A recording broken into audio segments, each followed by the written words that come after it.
Se réinventer, c'est devenu le maître mot de ce confinement. C'est particulièrement vrai dans le domaine de la restauration où les établissements ont dû et doivent encore faire face à de longues semaines de fermeture. Dès le printemps, certains chefs ont cherché des solutions pour pouvoir rester derrière leur fourneau. C'est le cas de Christophe Le Fur, chef étoilé de l'auberge Grand Maison à Mur de Bretagne, qui a pris les commandes d'un food truck gastronomique. Nous étions à son ouverture au parc Aquaref de Loudéac. Leur H approche, dernier préparatif dans le food truck étoilé lancé par l'équipe de l'auberge Grand Maison. Bon, c'est moins grand qu'à la maison, hein. Ouais. En même temps, c'est moins grand et comme ça, il y aura moins de bordel. En attendant de rouvrir sa table de Mur de Bretagne, ce sera le 20 juin, Christophe Le Fur rebondit du côté d'Aquaref à Loudéac. Après le coronavirus, il faut être imaginatif. J'espère retrouver des services à 35-40 couverts à l'auberge avec la joie de vivre et tout. J'attends que ça. Mais je pense qu'aujourd'hui, il faut se réinventer et sortir. Moi, jamais de la vie, je me serais dit un jour, tu vas faire un food truck, un burger étoilé avec du foie gras, avec du bœuf un peu Rossini, dans un camion à Loudéac. Jamais je m'étais dit ça. Donc, c'est le cas aujourd'hui. Au menu, des burgers, des salades, des desserts maison, à emporter ou à manger sur place. On découvre. On a été manger déjà à Mur, hein. On connaît la maison. Ça permet de découvrir ses produits. Et puis bon, des fois, on n'a pas l'occasion d'aller chez lui à Mur de Bretagne, quoi. Et c'est très bien une formule. Une formule pour relancer la machine après plus de 2 mois d'arrêt. C'est plus sympathique en fait comme reprise que d'être carrément tout de suite à l'auberge et avec les restrictions de la crise sanitaire en fait. Donc là on est un peu plus ouvert dehors, les gens sont beaucoup plus accueillants, plus souriants. Donc ouais c'est bien. Il n'y a que le temps qui n'est pas avec nous aujourd'hui, mais voilà c'est une superbe reprise. On est très très contents. Ça fait vraiment du bien de retravailler déjà, retravailler et voir des gens. Et communiquer, voilà. Les clients c'est notre famille aussi, donc on est vraiment satisfait, vraiment. Merci beaucoup messieurs, bon courage. Merci.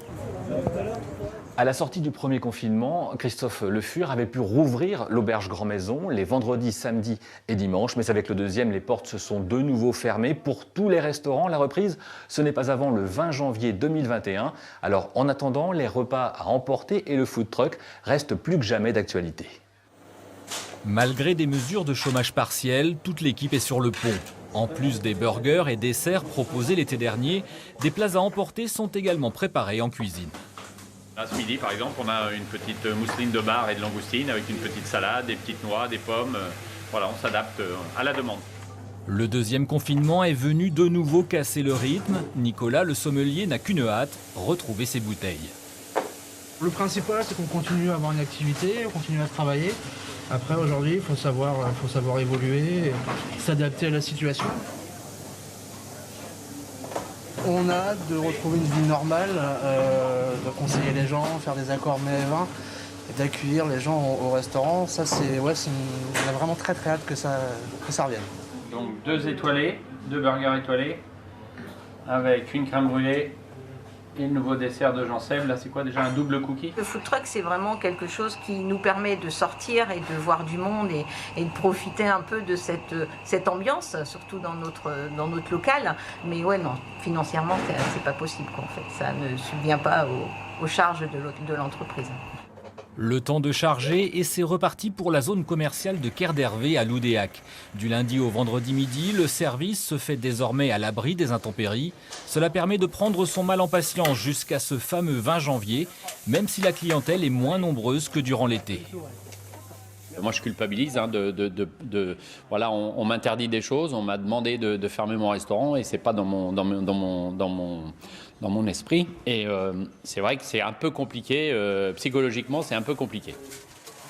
La cuisine me manque aussi énormément et c'est vrai qu'il est grand temps de réouvrir, même si on a encore une appréhension avec cette date du 20 janvier.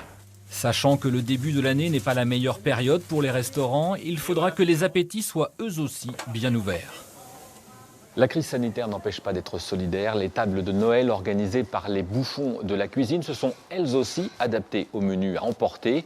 L'opération caritative a débuté au Resto du Cœur à Brest sous les yeux de Julie Jeunemaître et Stéphane Sauvillier. Pour ces grands chefs, l'heure est au dernier préparatif, le dressage de l'entrée du menu de Noël. La magnifique crème de potiron, elle est tellement belle que j'ai envie déjà de la manger. Elle n'est pas pour moi, mais bon. Les bouffons de la cuisine ont concocté 150 déjeuners pour les bénéficiaires des Restos du Cœur. Un repas de fête à déguster chez soi. Impossible cette année, crise sanitaire oblige, de se mettre tous à table. Et c'est là la petite frustration des chefs. L'année dernière, on a fait tout assis. Il y a le côté chaleureux quand même qui est important parce que là, ils prennent leur sac, ils s'en vont. Voilà, il y a les liens qui se coupent un petit peu alors que là, c'est différent, c'est notre ambiance. Mais ici, il y a des gens qui ne seraient peut-être pas venus autrement. L'important était de maintenir l'opération qui fait d'autant plus sens en cette période de crise. La distribution n'enlève rien au plaisir des convives du jour. C'est pas l'année évidente et puis on fait comme on peut, quoi. Donc c'est heureusement qu'ils sont là. C'est pas tous les jours qu'on peut avoir ça, surtout avec des grands chefs, donc c'est vrai que ça fait plaisir. Hein. C'est un avant-goût de Noël. Et en plus c'est très bien décoré, on est vraiment bien accueillis, que du bonheur. Ça remonte le moral énormément. Ce repas de Noël, c'est aussi un peu de baume au cœur pour les restaurateurs, actuellement privés de leurs clients. Attention, il y a un petit peu de soupe. Oui, d'accord. Oui. À l'heure actuelle, ça nous donne une petite activité qui est très bonne pour le moral, pour nous. Enfin, en tout cas, je parle au nom de tout le monde. Et puis, qu'est-ce que ça fait plaisir de faire plaisir aux personnes. On ne connaît pas ces personnes, mais on a tous des parcours de vie qui peuvent être durs. Mais si on peut leur donner un peu de chaleur sur un repas, je pense qu'on a fait le job. De bons repas gourmands, des rencontres et une grande dose de bonne humeur. La simple recette d'une opération réussie. Toujours avec ce camion, les bouffons de la cuisine étaient à Loudéac samedi dernier. Ils poursuivront leur route à Auray le 12 décembre et à Rennes le 19 décembre. Pour l'heure, c'est la fin de cette balade culinaire. Merci de l'avoir suivi. Dans un instant, vous allez pouvoir déguster votre journal régional.